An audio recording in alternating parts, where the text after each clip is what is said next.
Media.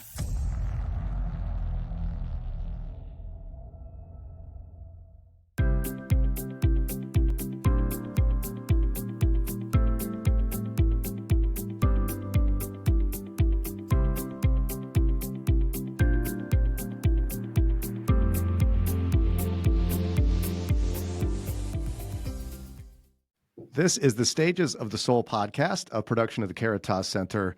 I'm Brian Dolan, and with me, first of all, is Nancy Kane. Hello, Nancy. Hello, Brian. This is a very special podcast. For those who listen to the very end of our credits, we give a special dedication each week to a talented man that you care about very deeply. I do too, but not as much as you. Your talented husband. Is Raymond what you call him when he's in trouble? Raymond Kane? Yes, that's right. Well, my mom, when I get in trouble, she'd go, Raymond Allen Kane. I knew I was in deep doo-doo. Well, Raymond Allen Kane, we're glad to have you for the first time, or finally on the podcast. Yeah, thank you. Thank you. You two will have to not googly eyes each other the whole time since you're so desperately in love after, is it 47 years you just told me? 47 years on to maturity. We're still growing, still working up. on it. Yep, still working. Actually, we're better today than we were 30 years ago.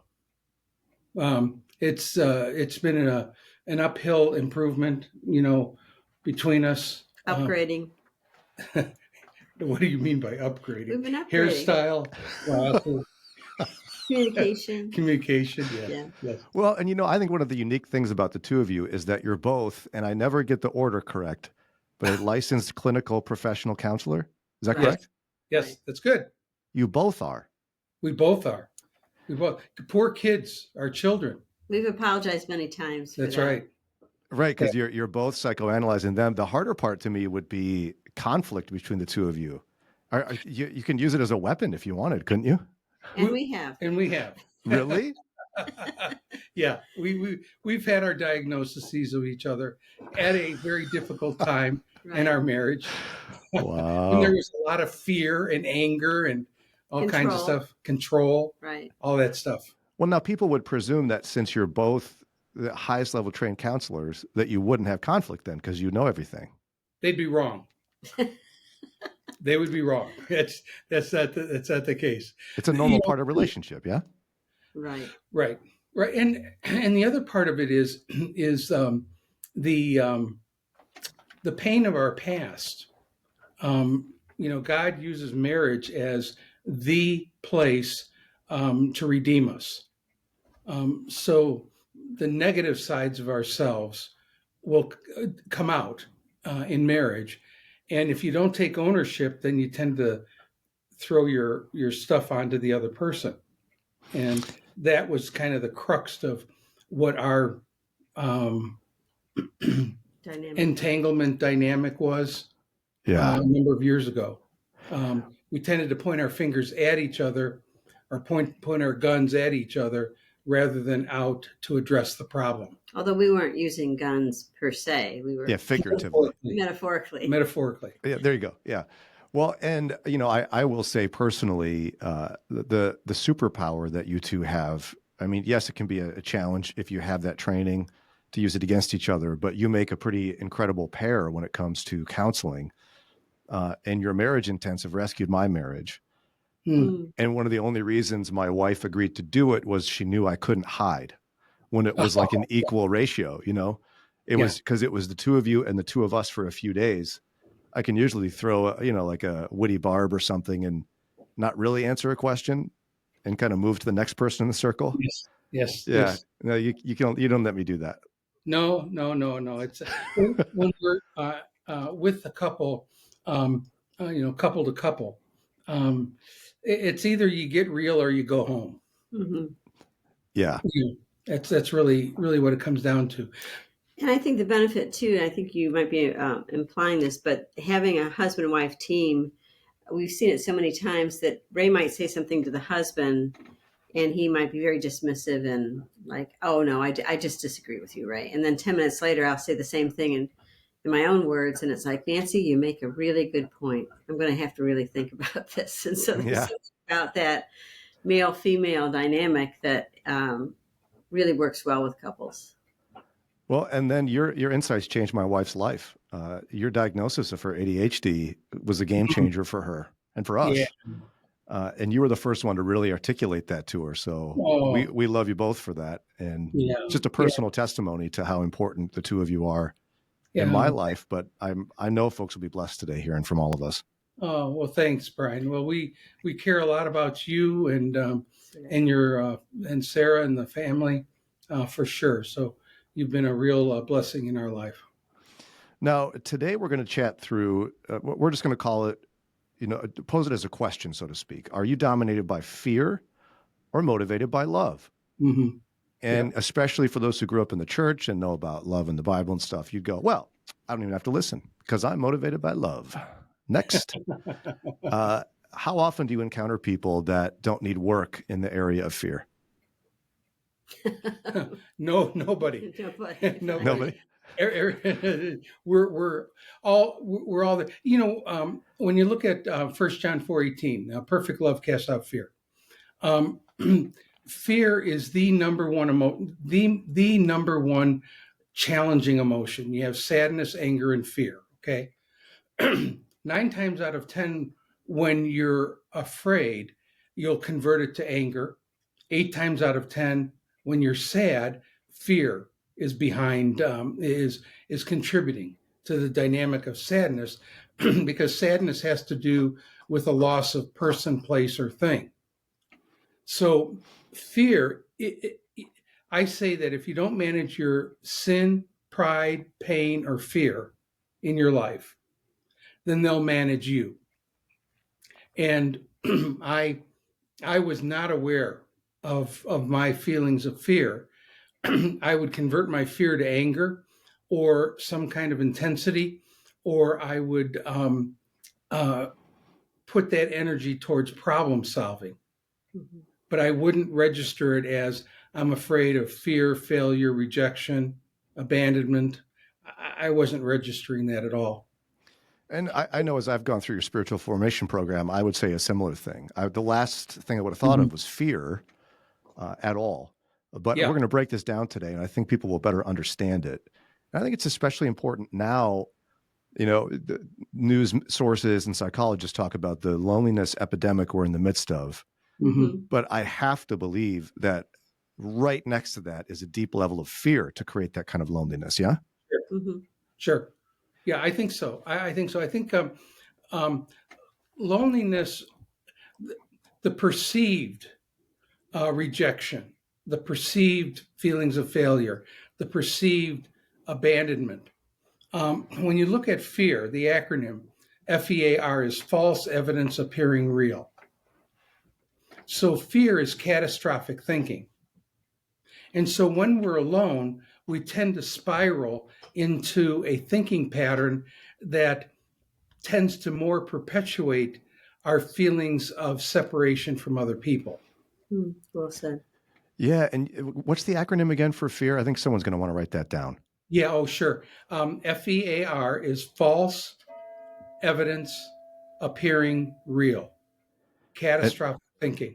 And I think your clock made an appearance again. Is that what that was? Yeah, it's our our aged elderly clock that's it's saying hurry up. People want to know all this stuff. Yeah, go ahead. I've talked about this I think in other episodes, but I think we swim in a culture of fear now.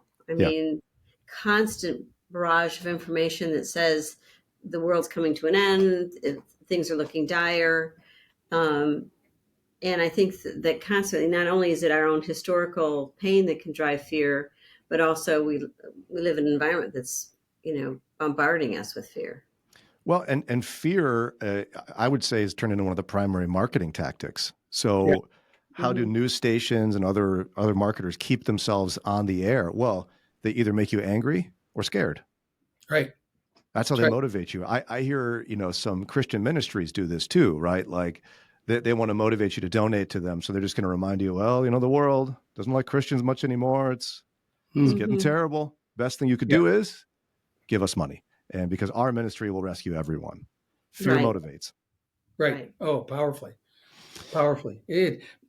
fear can lock us up and shut us down if we don't develop the skill sets of developing reflective understanding as to, is the fear something that is real or is it imagined? And I think different from Ray, my mom had a lot of anxiety, and I felt like I was kind of groomed on her profile of fear. And so I moved into adulthood with constantly feeling afraid. And it really was only in my 20s that I began to see that when Ray's talking about First John, perfect love casts out fear, and having to understand that the antidote to fear really is love. And it's the love of Christ who says you're going to have trouble in this world, but be of good cheer. I've overcome the world. And that was a significant paradigm shift for me in my 20s of there's a way through this. And we'll be talking about more about this today. Yeah. And for clarity's sake, though, you're not saying you broke free one day when you read that verse. No, many years, Yeah. years and years and years. Because I guess that happens for some people, but many try to make it sound like that's the case. I know you're not. I just want to clarify that it wasn't an epiphany moment and then you were fine. Right. Yeah, exactly right. And I think it's more of a I would akin it to weightlifting.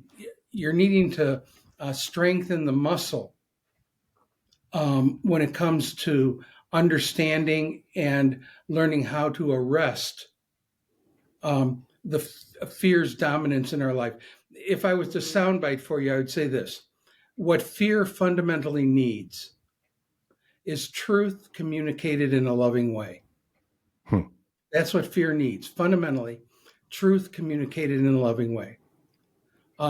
So when I'm anxious about something and I share it with Nancy, she's able to be more of an objective observer of my life and knows me, 47 years, a long time, knows me and can speak truth in a loving way to help me redirect my thinking that might be a kind of a paranoid thinking, that somebody is doing X, Y, or Z, or saying, or whatever it might be.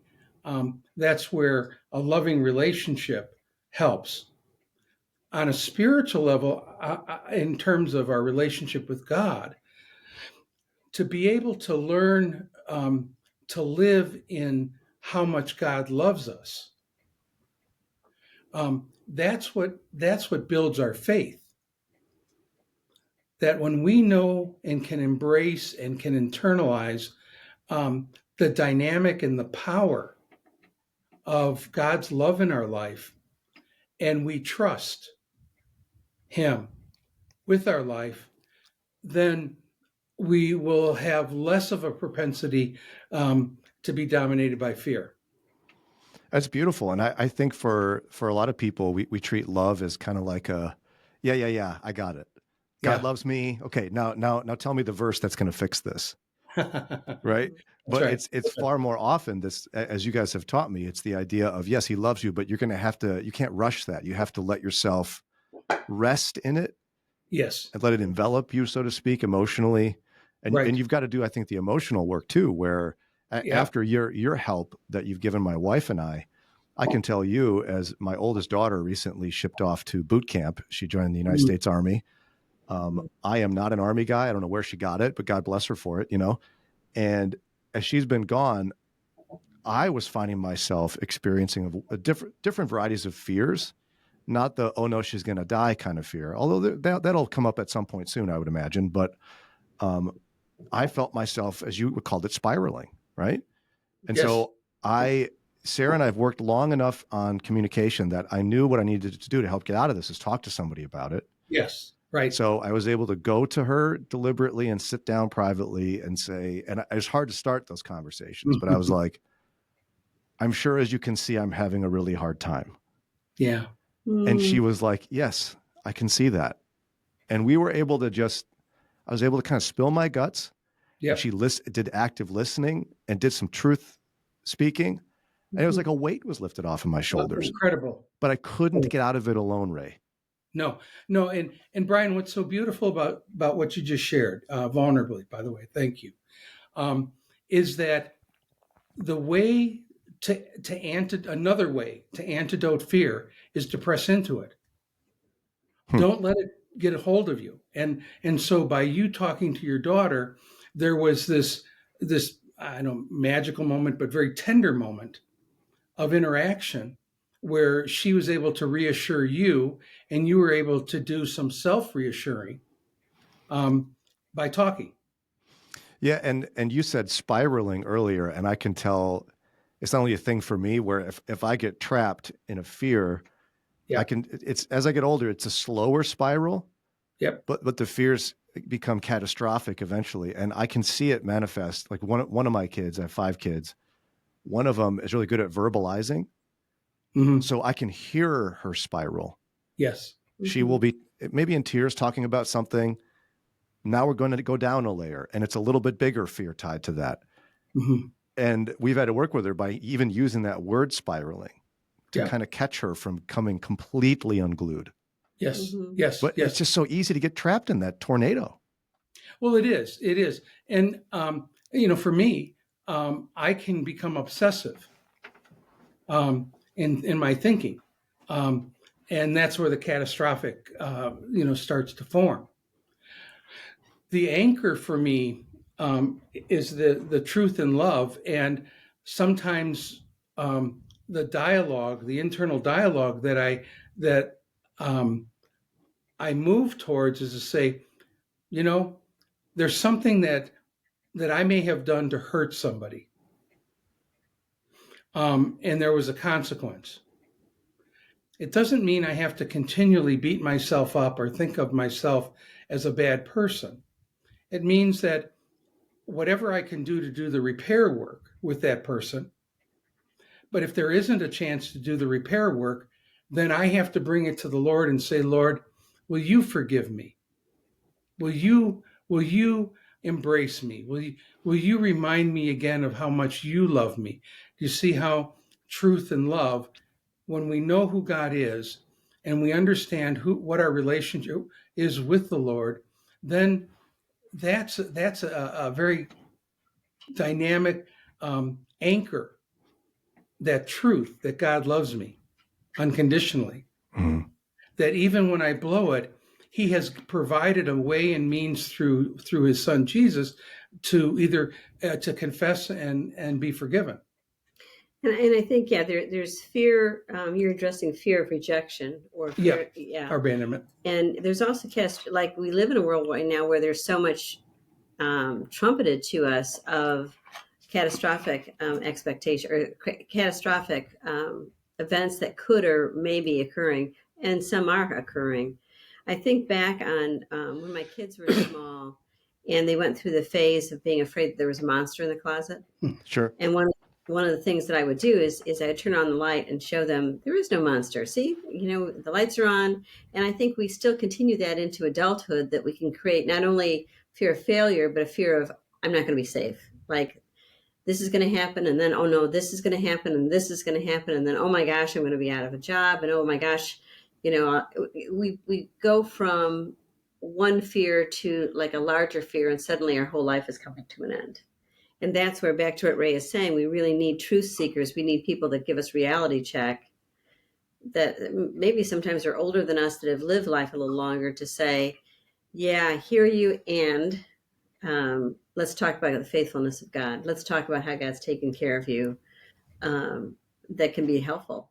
And you did that for me, Nancy. I'm sure you remember this. It was a pivotal moment for me. I repeat it on the radio all the time.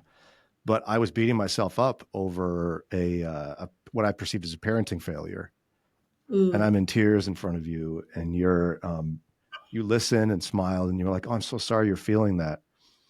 Do you know how bad the theology is of what you're saying? And I mean, to someone you don't know, that can be harsh, but it startled me into like, wait, what is she saying? And you were right. I was not living in the truth of God's forgiveness for me, his love for me. And it was you gave me a line I remind people of all the time. When I would start to beat myself up for that or have those terrible thoughts you're talking about, Ray, you'd say, and remind yourself, and for that Christ died. Mm-hmm. Yeah. And right. for that Christ died. And that over time, I was able to kind of move forward and see that now as that's behind me. It's not haunting me in the moment. Yeah. Isn't that tender? We're going through this list of different types of fears, and we're jumping around a little bit, but I think this is really helpful for folks to hear, because I think the more they hear it, the more it might, remind them of fears they've experienced. Yes. And you have a wonderful diagram that we're going to be referring to throughout this episode, of how fear can lead to control in relationships. Yes. And really be destructive. I see this was a huge problem for me in my relationship, marriage relationship. So we've talked about the types of fear. There's relationship fears. We talked about fear of abandonment's one of them. Yes. And if someone feels okay, rejection, abandonment, and then a fear unto death. So let's start with failure. Someone's like, "What do you mean fear of failure? I'm not afraid I'm going to fail. What fail?" So what does that look like in a practical, everyday sense? Well, let me say, fear of failure is failing to meet expectations. Your own or somebody else's. Yeah. So I think back on when I started at Moody so many years ago, and went from having experience just doing conferences and workshops to full-time professor. And I was terrified that they would wake up one day and the dean would say, "We hired the wrong person. Like, right. we thought this would be a good idea, but Nancy, we need to call it." And they hired me with a 2-year probation contract. So that's also what accelerated my fear, is that I was constantly on this, I'm on probation, I'm on probation, I'm on probation. 25 years later, clearly it worked out. But I had to face the fear of failure that I was so afraid that I would kind of the imposter syndrome. I would be found out, like that somehow I'd be exposed, that I didn't have the skills, I didn't have the competency that they were looking for, and ultimately it came down to me facing that fear of failure, that I really didn't realize that I had such a strong vein in me. But then also coming to terms with my own ego and pride that was like, what am I solving for? I'm solving for making sure that I am perceived as competent. I am perceived as adequate. I am successful as a professor. And the Lord reorienting that to a place of, you're here to serve on my bidding. And so love the students, do the best you can, and let the outcomes be my will. So it wasn't just imposter syndrome. You were experiencing the fear of failure and the consequence to your reputation. Mm-hmm. Yes. Yes, so many people. I venture to guess everybody at some point feels that. Sure. Like, I don't belong here, and what are people going to think of me when they find out I'm a fraud? Right. Or that So I lose my common. job, and now what are people going to say about me? It's all about the reputation or how I'm being perceived by other people. Where does that come from for you? For me, I think that it came from not ever really being seen as a child, and I was thrown like in the deep side of the pool, so to speak, with being seen big time at Moody, like in front of the classroom, in front of the faculty, in front of chapel, and I had no frame of reference that in being seen that I would be okay. And the being seen, so to speak, in my family was filled with a lot of rejection. And so I carried that right into adulthood of, well, this is it. I know what it feels like to be seen. Well, you're seen in a big way. Guess what? It's not going to be pretty. And it's not going to turn out well. And the Lord really used that to heal me in profound ways of not only the wounds, but purifying my motivations. Mm-hmm. So then there's also fear of rejection, and that seems similar to fear of failure, but how is it different? If you look at failure is failing to meet expectation. Rejection is connected to our thoughts and feelings. So somebody rejecting your thoughts and feelings is what the soundbite is on rejection. Yeah, rejection goes to I'm not honoring or pleased with you as a person. It goes to personhood. Yeah. That who you are ultimately as a person is not acceptable to me. And I would imagine, even though this is a common psychological thing, right? Even in pop psychology, but I'd imagine that one starts when you're young. Mhm. Oh yeah, they all do. They all do. Yep, yep, for sure. And the diagram, we'll get to um, um, what we're fighting for when we're afraid, what we're really fighting for, because now you have the fear of abandonment. Yeah. Abandonment is when somebody is leaving physically or emotionally, physical or emotional abandonment. So physical emotional abandonment is feeling failure, rejection, and abandonment. So abandonment has a lot of failure and rejection in it. So it's kind of kind of, scaffolded. It's yeah, that they right. build on each other. Yeah, Mhm. right, exactly. They build on each other. And so the abandonment is when we are abandoned as a child, um, it's devastating to the soul, that child's soul. I had a client years ago, and we wrote about it in our book, From Fear to Love.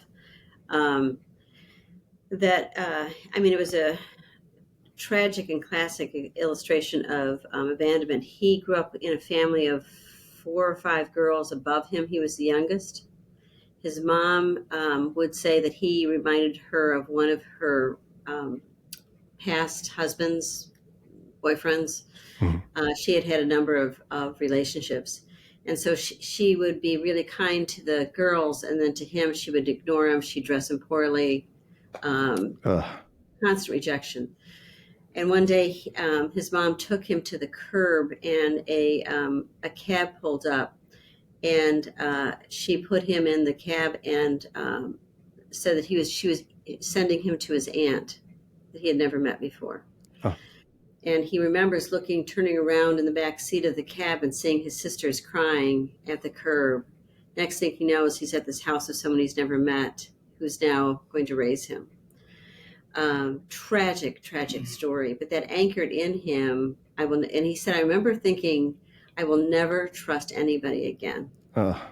So fast forward, I'm seeing him and his wife in counseling. They're working through issues. He wants to make a career change to become a pastor. His wife puts the stops in the movement because she said, we don't have any intimacy. There's no way that I can go forward in this type of work with our marriage being so cool.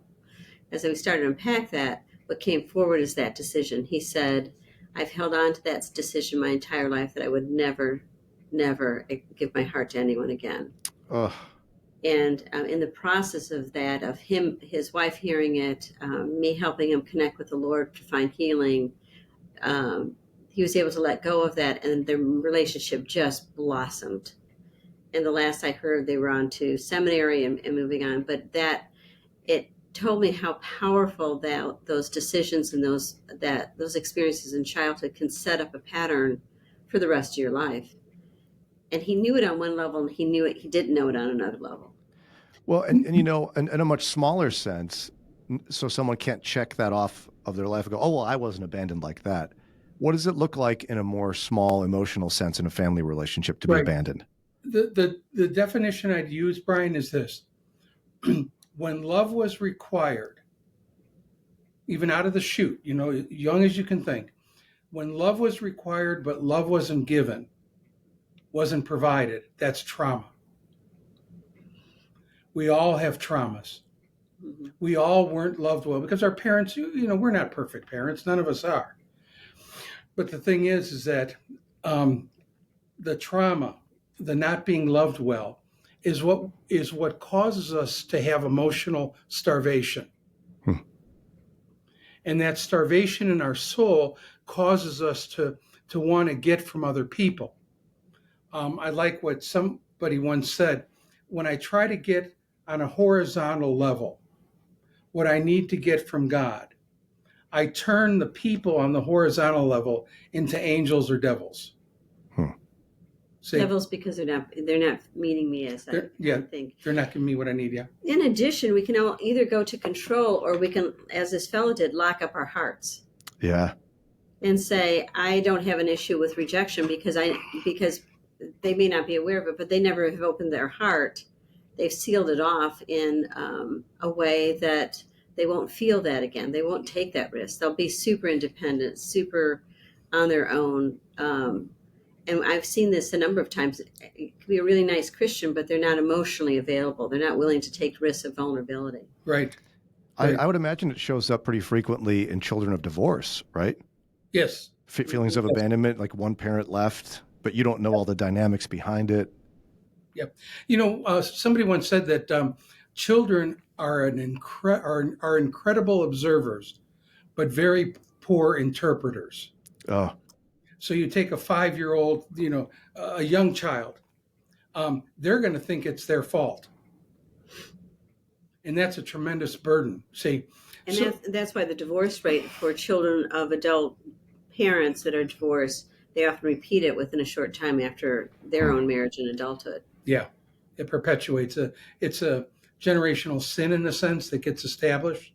So what happens is that when you have failure, rejection, abandonment, the way in which if we're not processing, in other words, burying dead rather than alive, failure, rejection, abandonment, then we will move into a dysfunctional way to counterbalance the pain. Mm-hmm. So if I'm walking down the steps and it's slippery, and in Chicago it's going to be slippery tonight, and I slip, I grab for the handrail to regain my physical equilibrium. Well, control is fear's handrail. I love that imagery. Okay, so most of us, if not all of us, then, when we're experiencing this failure to meet expectations, causing fear of rejection, abandonment, we're That's all right. going to reach out, and it's going to be control. That's right, exactly. Now, what we control is we either control ourselves or we control other people. Okay, what's self-control look like then? Well, self-control, I don't know about you, Hannah. I think of self-control as a positive. If I'm but I can be Right. be self-controlling in a withdrawing sense too, and that's not good. Right. It can be an over the top where you're over preoccupied with, I don't eat certain foods. I only eat this. I always go to bed at 9:00. I always work out 4 times a week. Where when it's fueled by fear, it's an obsessive self-control. Yeah. Okay. And other people around you are feeling it. Well, So and now when you control, there's Let him talk. I was going to say something. oh yeah, I'm sorry. well, no, it's okay. It's okay. We're having a good conversation. I'm wondering if this control can also be how some people deal with their fears by distraction. As Yes. in, one of my children, when they get really anxious and fearful, they clean. Right. And so if I hear a vacuum running or I hear a lot of rustling, I'm like, I should check in. I don't think they're okay. Yeah. Right. Yeah. And then that goes back to, I may have said earlier, I'm not sure, but fear is what you think. Anxiety is what you feel. So the anxiousness that your child is demonstrating as a way and means of trying to manage the fear, manage the anxiety. See, we can be anxious and not know why we're anxious. Oh, yeah. Oh, hey. Amen, brother. Yeah. Yeah. And I would say most of us, that's the case. Yeah. See, that's why it's necessary to develop reflective skills. And this is where I think that Ray's diagram of addressing control is so profound, because it's like the flag that's thrown down on the football field or whatever. That when you see yourself trying to control, to know that it's being fueled by fear. So let's take it relationally. So maybe I'm afraid of Ray eating too much beef, which I am, but that's another story. But it tastes so good. Ray, I'm on your side. And rather than being aware of my fear and owning it and saying, this fear is my problem, I go to control and say, no, you shouldn't be doing this, because why am I doing that? So it takes care of my fear, which in the first place is my problem. Does that make sense? Yeah. And so controlling behavior is always fueled by fear that's the person's not taking responsibility for. Well, see, when fear is not dealt with, like Nancy's example, we will automatically go to control to try and have the other person change so that we feel better. I See, see. that's what the control is about. If this person, I'm feeling afraid and anxious for their health.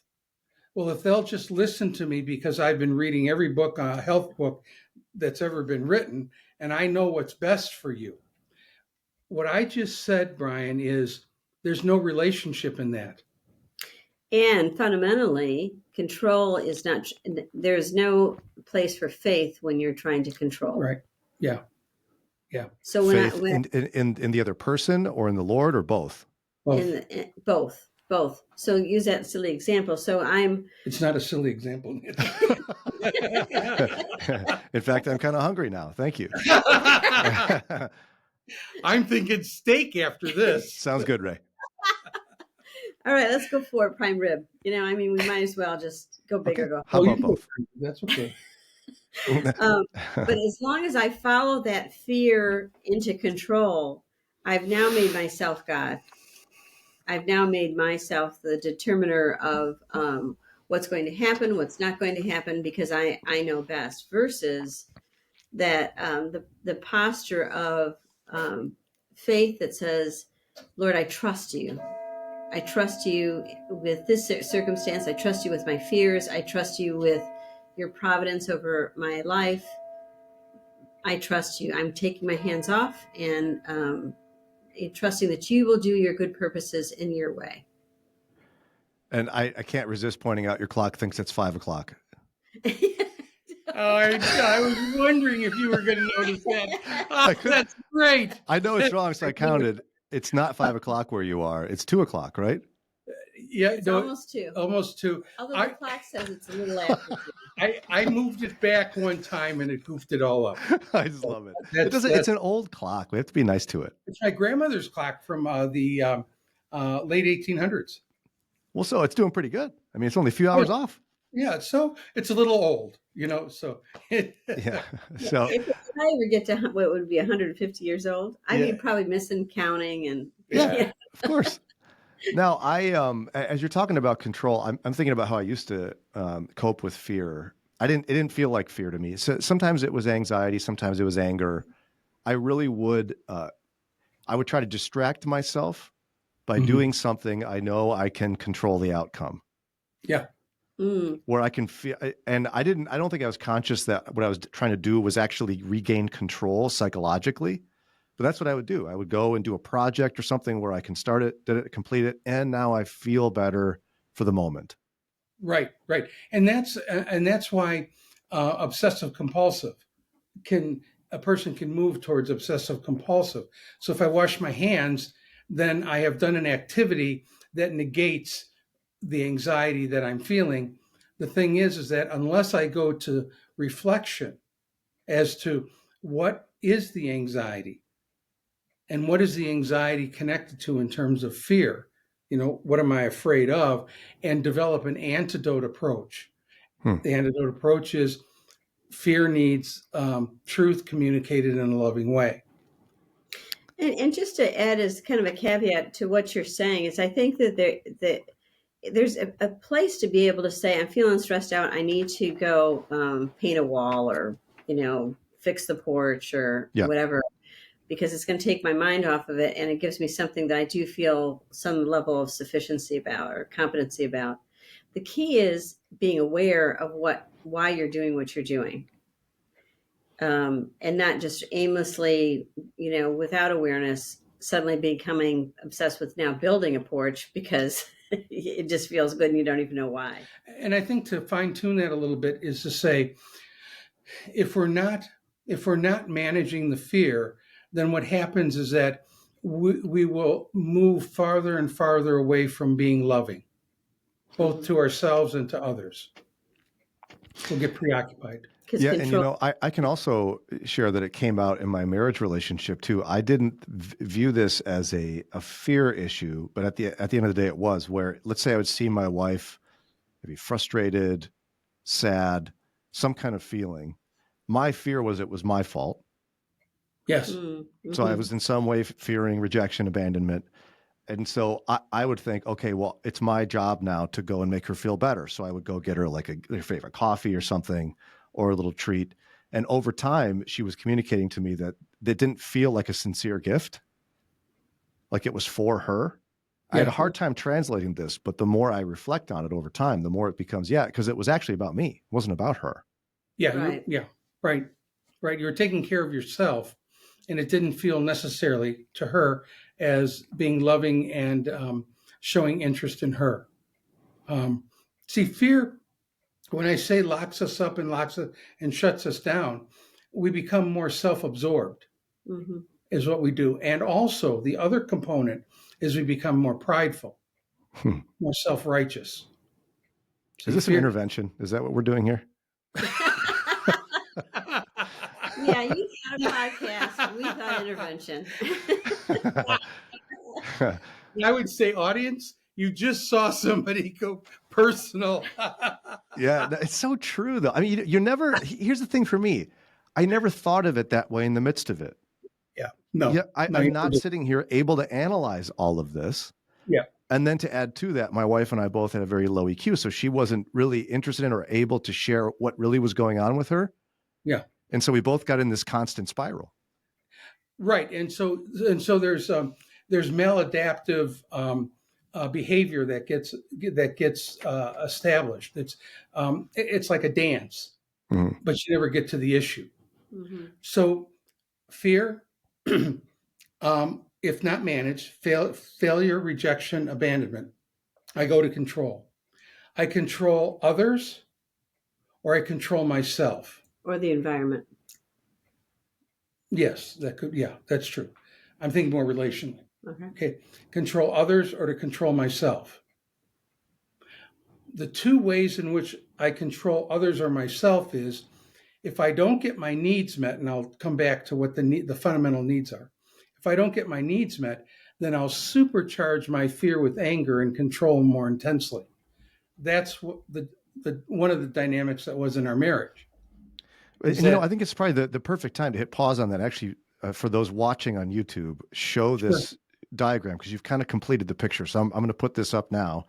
For those of you listening, you're going to want to go check out the YouTube channel. In the show notes for our podcast, you're going to see links.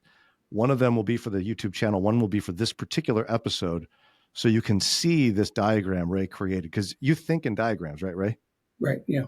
Yeah. And so what you're going to see at the center is this list of fears and how fear works and how they scaffold together. And it causes control. And you're kind of working your way around here. And you're saying when we fail to get our needs met in control, it gets supercharged in anger. And you were saying now, as you're looking at this cycle, you said that happened in your marriage? Yes. Yes. When I was not good at all, Brian, at understanding what my needs were or my feelings. I was not good at that, even though I had gotten through college and graduate school. I went to Northwestern School of Psychiatry and Marriage and Family Counseling, and went to the Gestalt Institute, some more training. I still was not in touch with being able to identify quickly sadness, anger, fear, or my feelings of sadness, anger, fear, and to be able to identify specifically fear, failure, rejection, abandonment. I wasn't able to transact that way. It was more of a reactive.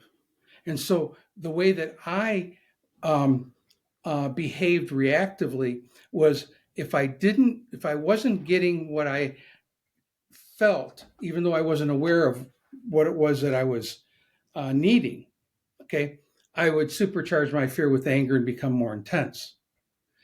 Now, the core needs that all of us have is to be seen and heard, to be loved and respected, to be validated and appreciated, and to feel safe and secure. You say them again. To be seen and heard, to be loved and respected, to be validated and appreciated, and to feel safe and secure. So now, if we were to go into my history, there's a lot of trauma that being not being loved well. And so therefore I put on Nancy an extra burden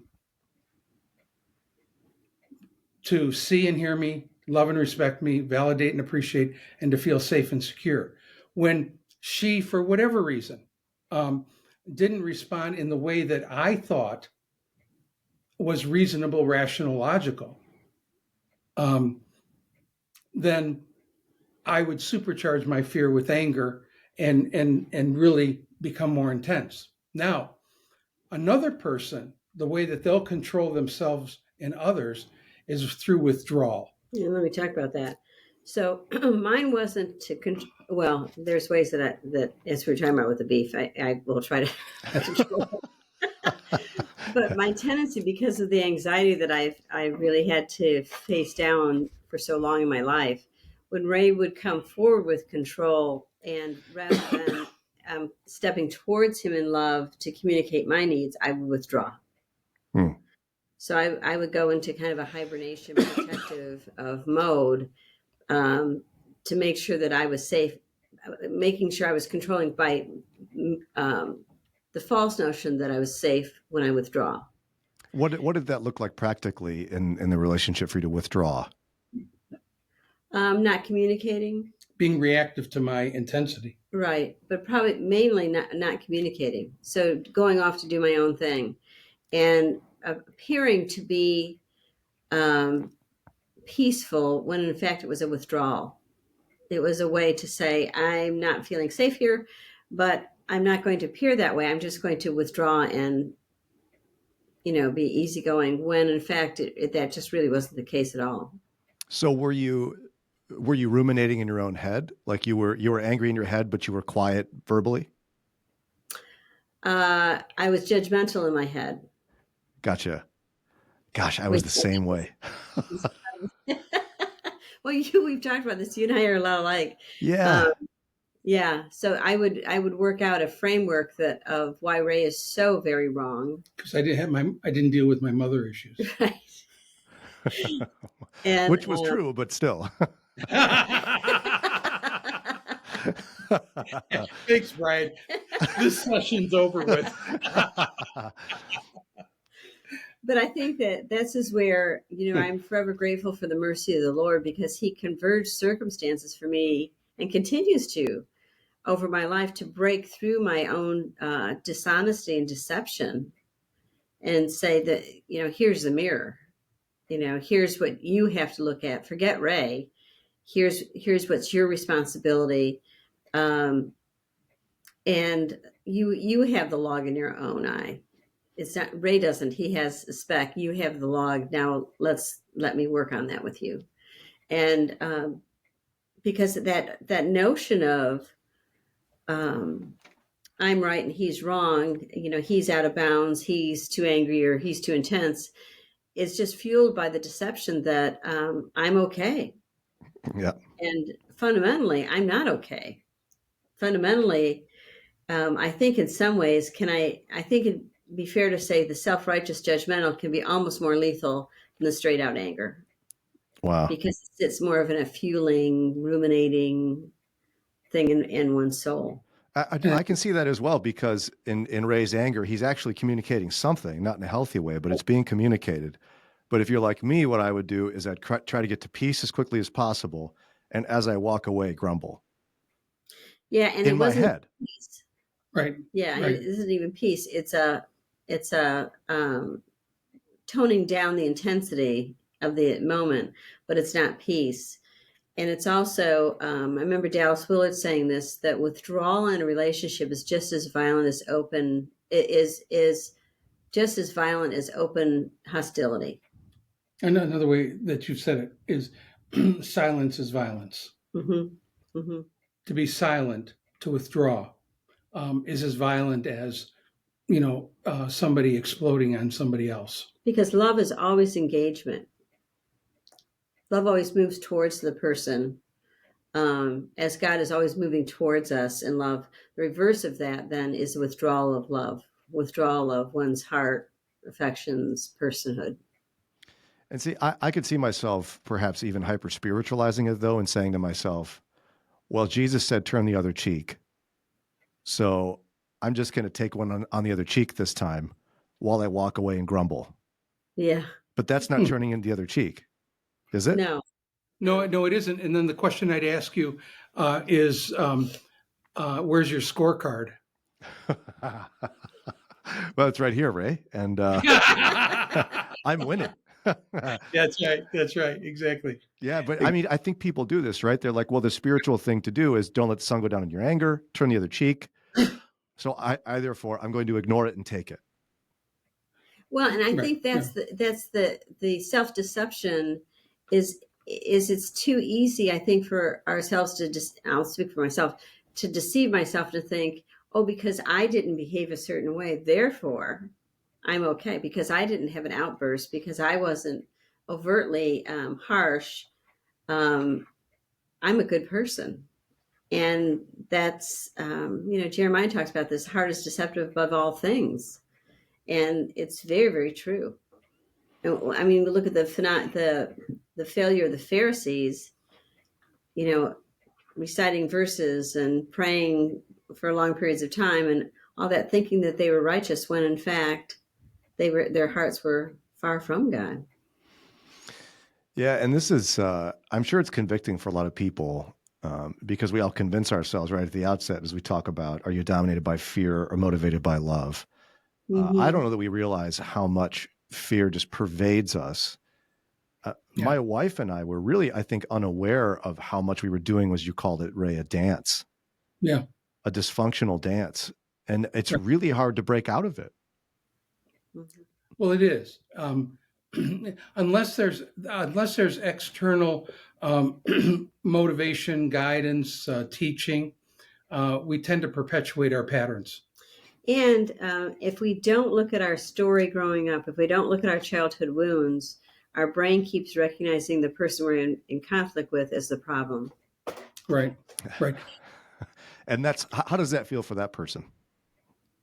Right. Feels crappy. Yeah, it's horrible.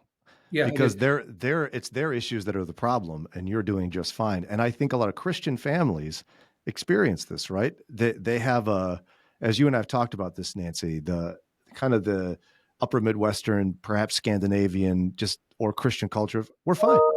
Everything's fine. I'm fine. You're fine. It's fine. So nobody ever talks about anything.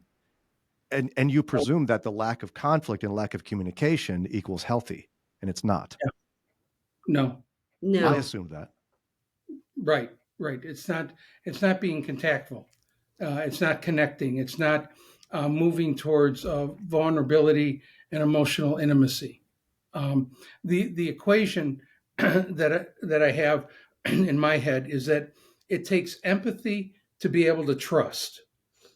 Okay, so you will only, and you have, and I'm so thankful for our relationship in that, because of the transactional parts of empathy being communicated, there's greater degrees of trust. Mm-hmm. You have to have empathy to trust. You have to have empathy and trust to risk, because you're not going to risk if you don't trust. You have to have empathy, trust, and risk to be vulnerable. I will only be vulnerable. I will only risk if I know that I can feel safe and secure. And the person that you're in relationship with has communicated a sense of understanding. Right. And understand. Yeah. Right. And the understanding goes back to the needs.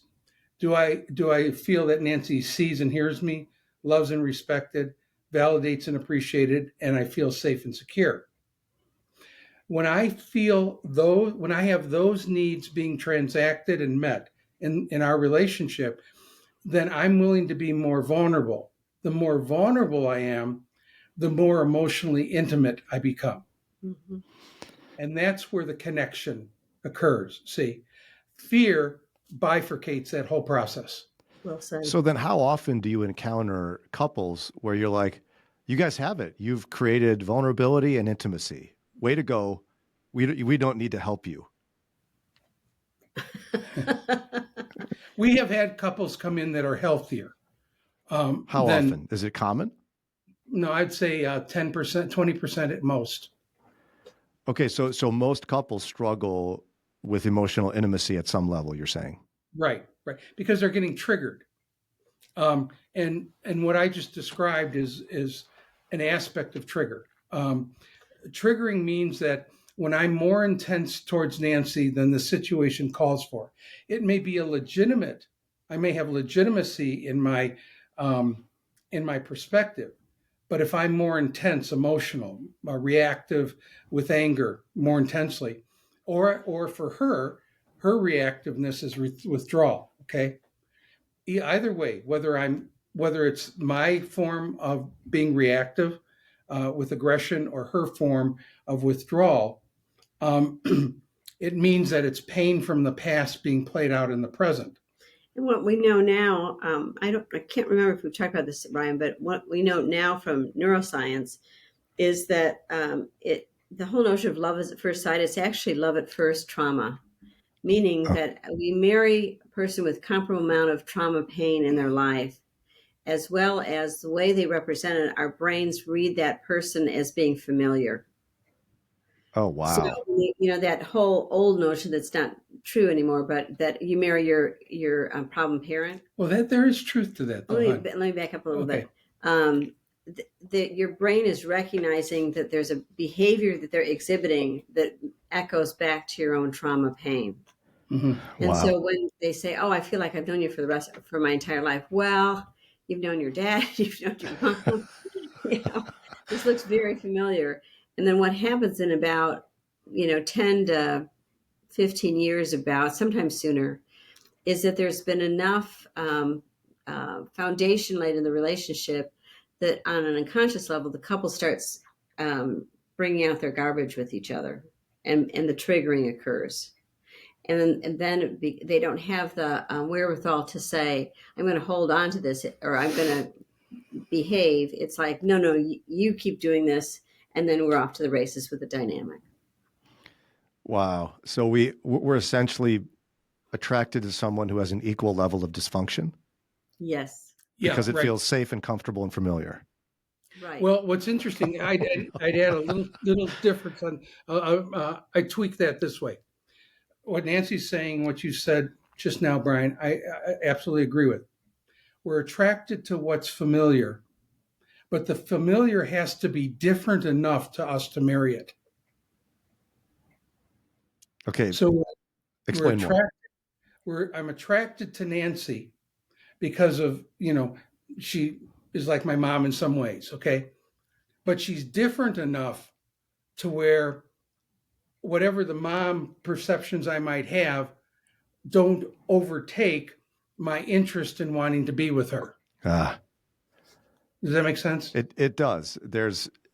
You still have that, if I'm understanding this correctly, that equal level of trauma, like the Right. same level of it, but they're different enough than what's familiar that they're a little mysterious. And so it's like, it creates that Yes. like, Yes. ooh, I like Yeah. this. And I don't know Yeah. why. Yeah. That's a good way to say it, by the way. Mysterious. So when Ray and I were engaged and then first married, I prided myself in the fact that I had actually made a choice to not marry my dad. And I remember thinking back then, I was like, I am so sharp and so on with, discerning. I did not marry my dad. And I don't remember how many years it was in, but it's like, oh my gosh, I married my dad. When I said I married my mom, oh no! Well, And I then mean, that's when things crash. well, it's funny. I have one brother, and it's pretty wild how we took an engagement picture when Sarah and I got engaged. He's older and he was already married. For my parents as a gift, we took a picture of the four of us together, and people thought my sister-in-law and my wife were related, not my brother and I. Not only did they look similar, but I mean, if you ask them both, they'd laugh and agree that they're very much like our mother. No way. And there's almost, people laugh about this, and it feels very like Oedipus kind of, for those who know Greek drama. But it sounds like there is truth in that. Like we somehow end up marrying our parent. So what? Make that not creepy and weird for me somehow. Well, again, and this is important, Brian.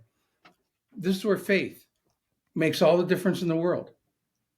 because what God is in the business of doing is purging me from all the ways in which I have reacted to my traumas Hmm. to try to protect myself, or in the variety of ways that we can protect ourselves, in order that I can become more aware and insightful, that I can manage my pain, my fear, my pride in ways that I'm not reacting to Nancy out of my pain, but I'm responding to her out of my true self, who God created me to be. And that is a loving husband who cares for his wife. So then to help people kind of, I don't know, self-diagnose is a weird way to say it, but we talk about extremes a lot, and you share some pretty dramatic examples. But I know there's a lot of Christian couples who are, or couples in general, that are married and not emotionally healthy together, but they're functioning. They're not ready to get divorced. Right. Okay. So what does that marriage look like? If you could kind of create a median description of that, maybe.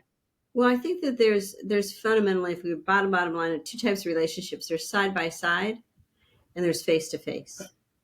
Top down. There's top down. There's So there's three. So top down obviously is like a parent child, power and control. Side by side is you're both looking in the same direction, but you're not facing each other. Again, the face to face is where there's this heart to heart, vulnerable openness and responsiveness to each other's needs, feelings, and pain.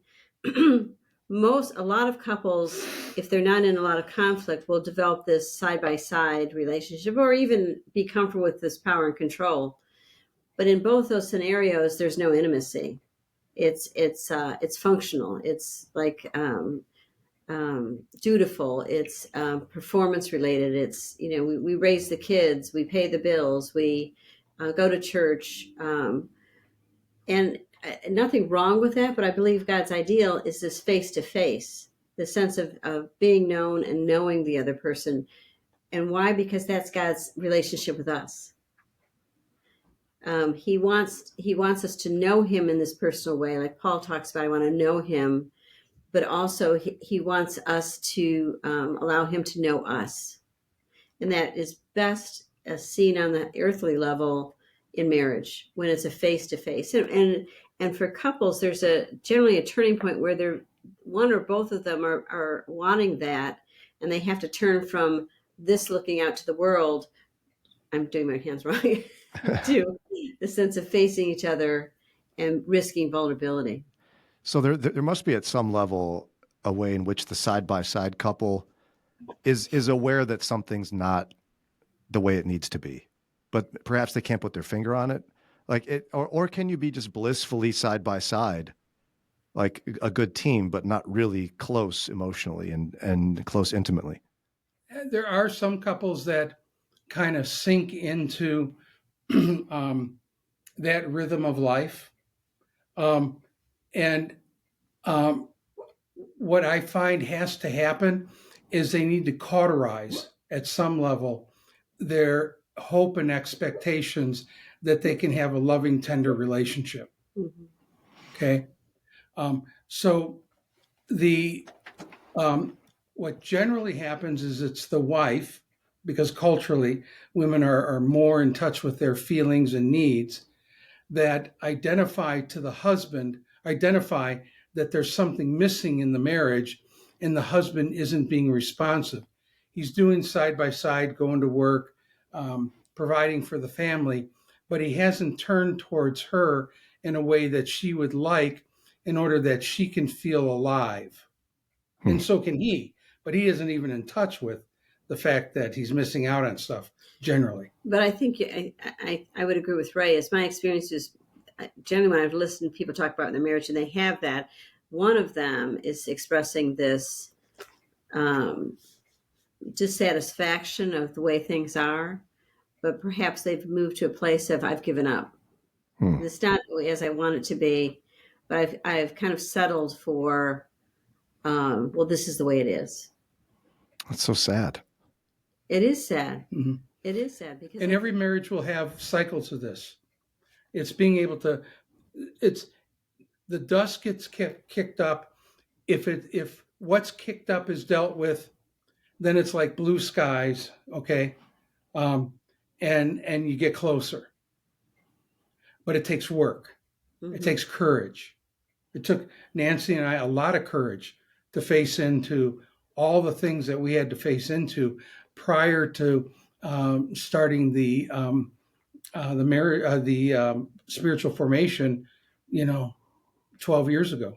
And I would say, in addition to, for myself, having to face the trauma that I brought into the marriage that I was projecting onto Ray, there was a lot of the Lord was consistent with me of that I was needing to die to my pride and my false self. And I think the more that we accept God's invitations there, the more then we're able to love freely. We're able to move towards the other person. We're able to move into vulnerability because our ego's not on the line anymore. Yeah. We're more interested in loving than we are being in a protective or a controlling or a posture of dominance. We're now living into a space of who Christ is with us. And Brian, what Nancy just said was really beautiful, and thank you. Mm-hmm. 12 years ago, she could have never said this. True. She could have never said this. Why not?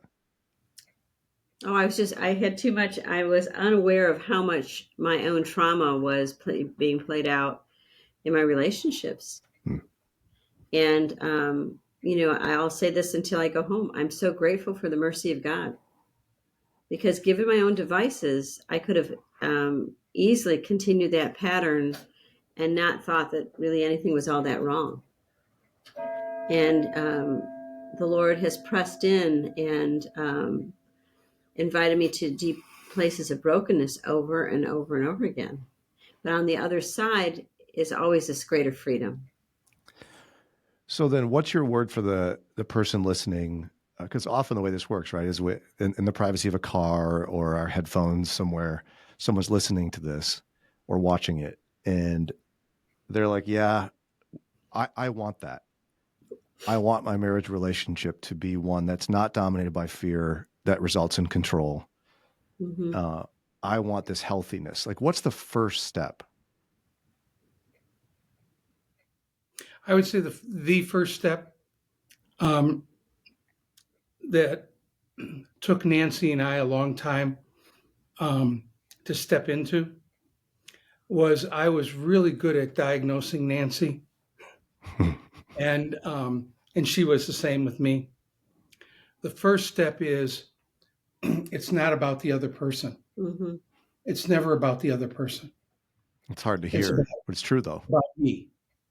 And what I learned, Brian, is that, and I say this tenderly because God orchestrated some very unique circumstances, which I won't get into right now, circumstances to bring me to my knees, literally, and realize that I had to be the best lover I could be for Nancy and the safest person in the world.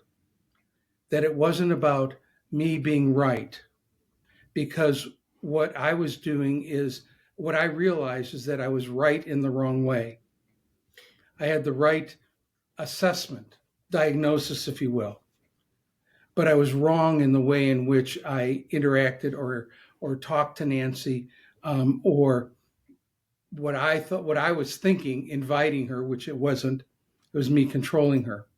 So realizing that I was wrong, that I was right in the wrong way, positive times a negative is always a negative.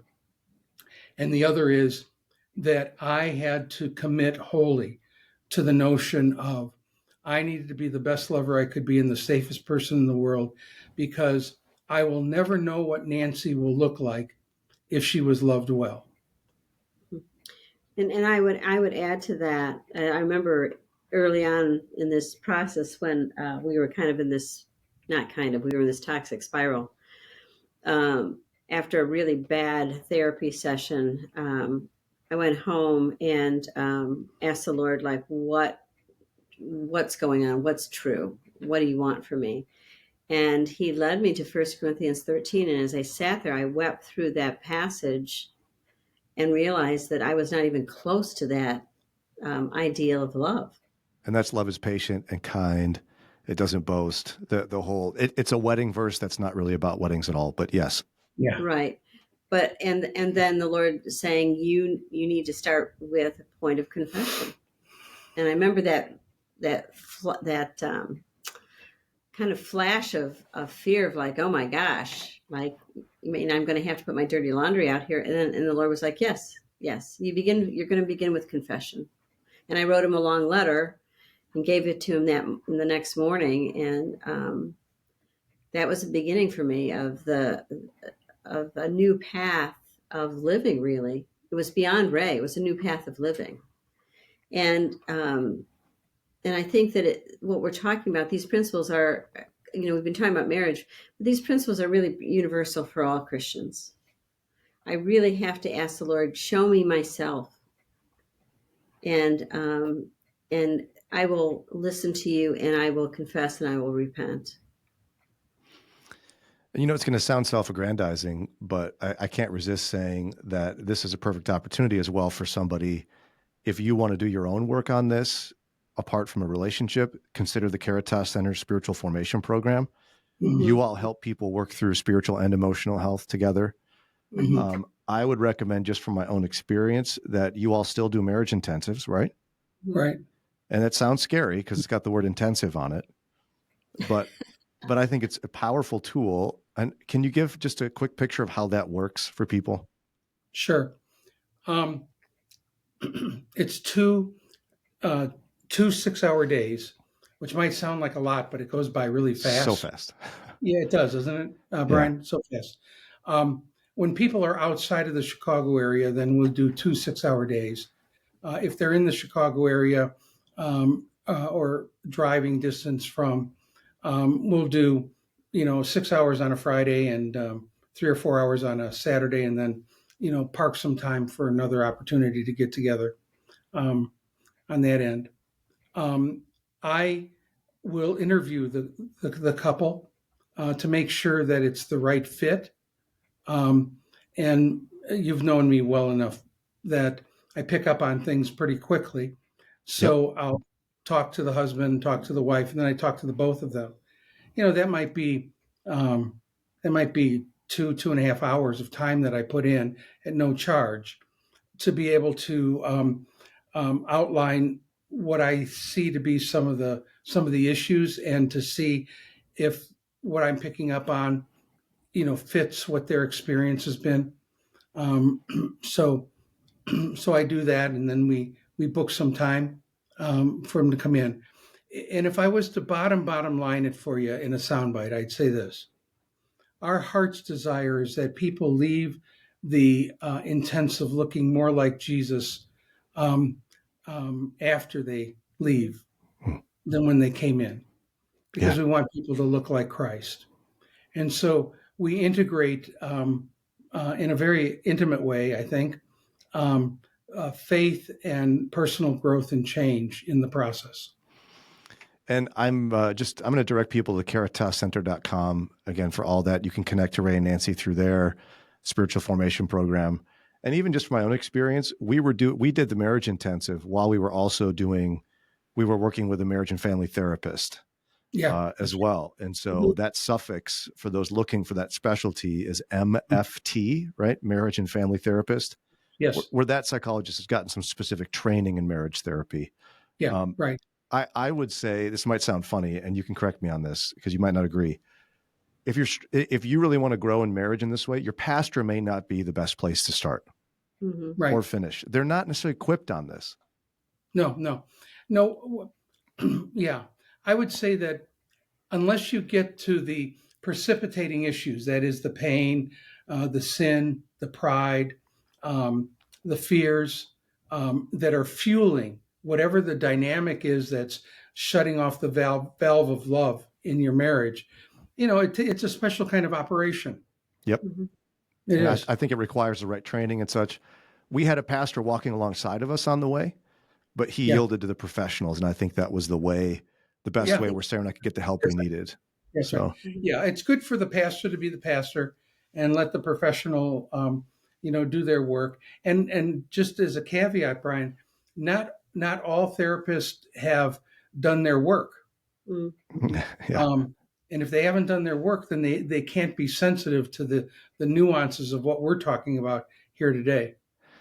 Yeah. And so you may want to listen to this again, but at the end of the day, it sounds scary and hard to face each other in a relationship and to deal, even face a mirror, but I think it's worth it. Yes. Oh, Amen.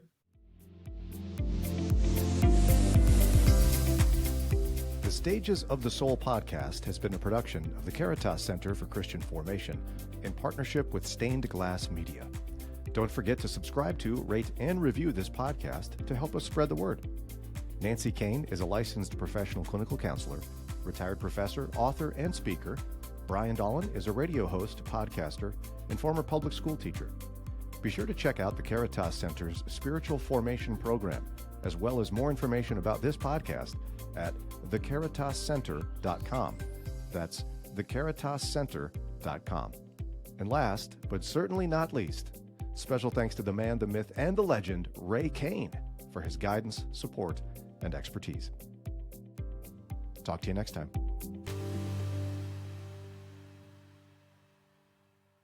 This is a Stained Glass Media production.